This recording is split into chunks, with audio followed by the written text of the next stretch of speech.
കേരളത്തിലെ BJP സംസ്ഥാന അധ്യക്ഷൻ രാജീവ് ചന്ദ്രശേഖരനെയും കേന്ദ്ര മന്ത്രി സുരേഷ് ഗോപിയെയും രൂക്ഷമായി വിമർശിക്കുകയാണ് അഖില ഭാരത് ഹിന്ദു മഹാസഭ സംസ്ഥാന പ്രസിഡന്റായ സ്വാമി ഭദ്രാനന്ദ. നേരത്തെ തോക്ക് സ്വാമി എന്ന പേരിൽ അറിയപ്പെട്ട ആളാണ് ഹിമവൽ ഭദ്രാനന്ദ സ്വാമി. നിലമ്പൂർ ഉപതെരഞ്ഞെടുപ്പിൽ മത്സരിക്കുന്ന ഹിന്ദു മഹാസഭയുടെ സ്ഥാനാർത്ഥിയെ പരിചയപ്പെടുത്തിക്കൊണ്ട് മാധ്യമങ്ങളോട് സംസാരിക്കുകയായിരുന്നു അദ്ദേഹം. സനാതന ധർമ്മത്തെ വിറ്റ് കാശാക്കി ഹിന്ദുത്വം പറഞ്ഞുകൊണ്ട് നടക്കുന്ന BJPക്കെതിരെയാണ് തങ്ങളുടെ പോരാട്ടമെന്നും നിലമ്പൂരിൽ ഹിന്ദു മഹാസഭ കിട്ടുന്ന ഓരോ വോട്ടും കപട BJPക്കാരുടെ മുഖത്ത് കിട്ടുന്ന അടിയായിരിക്കുമെന്നും അദ്ദേഹം പറയുന്നു. നിലമ്പൂർ സ്വദേശിയായ രതീഷ് എന്നയാളാണ് ഹിന്ദു മഹാസഭയുടെ സ്ഥാനാർത്ഥിയാകുന്നത്. അദ്ദേഹം ഒരു സ്വയം സേവകനാണെന്നാണ് സ്വാമി ഭദ്രാനന്ദ അവകാശപ്പെടുന്നത്. നിലമ്പൂരിൽ മത്സരിക്കാൻ ഞങ്ങൾക്ക് താല്പര്യമില്ലെന്നാണ് BJP അധ്യക്ഷൻ രാജീവ് ചന്ദ്രശേഖർ പറഞ്ഞത്. അതെന്തുകൊണ്ടാണ്? ഇവിടെയുള്ളവർ അടിമകളും പട്ടികളുമാണോ എന്ന് സ്വാമി ഭദ്രാനന്ദ ചോദിക്കുന്നു. ജനസംഖ്യയിലെ നേതാക്കൾ ഇവിടെ നിന്നാണ് ഉണ്ടായത്. ഇവിടുത്തെ പോരാളികളാണ് BJPയെ ഈ നിലയിലേക്ക് വളർത്തിക്കൊണ്ടു വന്നതെന്നും അദ്ദേഹം പറഞ്ഞു. വോട്ട് കച്ചവടം എന്ന പതിവ് പല്ലവി ഉയർത്താൻ ഇടത് വലത് മുന്നണികൾക്ക് ഒരു അവസരം നൽകുകയാണ് സ്ഥാനാർത്ഥിയെ വേണ്ട എന്ന തീരുമാനത്തിലൂടെ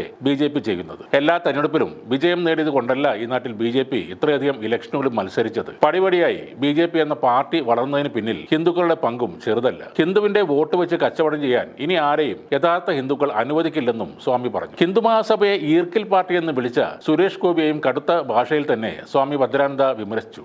സുരേഷ് ഗോപിക്ക് പാർട്ടി എന്താണെന്നും രാഷ്ട്രീയം എന്താണെന്നും അറിയില്ല. മാധ്യമങ്ങളുടെ മെക്കിട്ട് കയറാനും മസിൽ പിടിച്ച് നടക്കാനും അല്ലാതെ വേറൊന്നും അയാൾക്ക് അറിയില്ല. ഇതൊന്നുമല്ല ഇന്ത്യൻ രാഷ്ട്രീയമെന്ന് സുരേഷ് ഗോപി ഇനിയെങ്കിലും മനസ്സിലാക്കണം. കുറച്ച് അവിടെ നിന്നും ഇവിടെ നിന്നും ഒക്കെയായി എന്തെങ്കിലും എഴുതി വാങ്ങി അത് പാർലമെന്റിൽ സംസാരിച്ചാൽ അത് പൊളിറ്റിക്സ് ആകില്ല. സുരേഷ് ഗോപിയെക്കുറിച്ച് പറയാൻ തുടങ്ങിയാൽ ഒരുപാട് കാര്യങ്ങൾ ഉണ്ടാകും. അതുകൊണ്ട് താനിപ്പോൾ കൂടുതലായൊന്നും പറയുന്നില്ല എന്നും സ്വാമി ഭദ്രാനന്ദ പറഞ്ഞു. തീർച്ചയായും സ്വാമി ഭദ്രാനന്ദ സുരേഷ് ഗോപിയുടെ കാര്യത്തിൽ പറഞ്ഞത് 100% ശരി തന്നെയാണ്. കേന്ദ്രമന്ത്രിയായിട്ടും പൊതുവേദിയിൽ എങ്ങനെ പെരുമാറണമെന്ന് അദ്ദേഹം പഠിച്ചിട്ടില്ല. അല്ലെങ്കിൽ അദ്ദേഹത്തിന്റെ ഉള്ളിൽ ഉറങ്ങിക്കിടക്കുന്ന ഭരചന്ദ്രൻ IPSഉം അഡ്വക്കേറ്റ് ലാൽകൃഷ്ണ വിരാടിയാറും അതിന് സമ്മതിക്കുന്നില്ല. ഒരു നല്ല മന്ത്രിയായി ഓഫീസിൽ പ്രവർത്തിക്കുന്നതിനോടൊപ്പം ജനങ്ങൾ തെരഞ്ഞെടുത്ത ഒരു MP എന്ന നിലയിൽ ആളുകൾക്ക് മുന്നിൽ സൗമ്യനായും ശാന്തനായും പെരുമാറാനും സുരേഷ് ഗോപിക്ക് കഴിയണം. ഇഷ്ടപ്പെടാത്ത ചോദ്യം ചോദിക്കുമ്പോൾ മാധ്യമങ്ങളുടെ മെക്കിട്ട് കയറുന്ന ധിക്കാരിയല്ല ജനത്തിന് വേണ്ടത്. രഞ്ജി പണിക്കരുടെ തിരക്കഥകളിൽ നിന്ന് മോചനം നേടിയ സുരേഷ് ഗോപി എന്ന ജനങ്ങൾ തെരഞ്ഞെടുത്ത ഒരു മന്ത്രിയാണ് ഇവിടെയുള്ള ആളുകൾക്ക് വേണ്ടത്.